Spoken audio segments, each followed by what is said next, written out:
amser o'n i'n ifanc, o'n i'n 4 o foes, a o'n i'n aelodau o côr yn eglwys Llanegwad.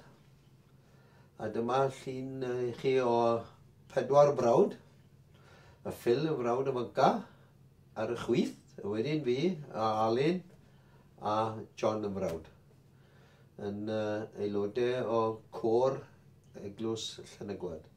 A mae ni nawr o 5 teulu, yn war i ni bob 2 mlynedd.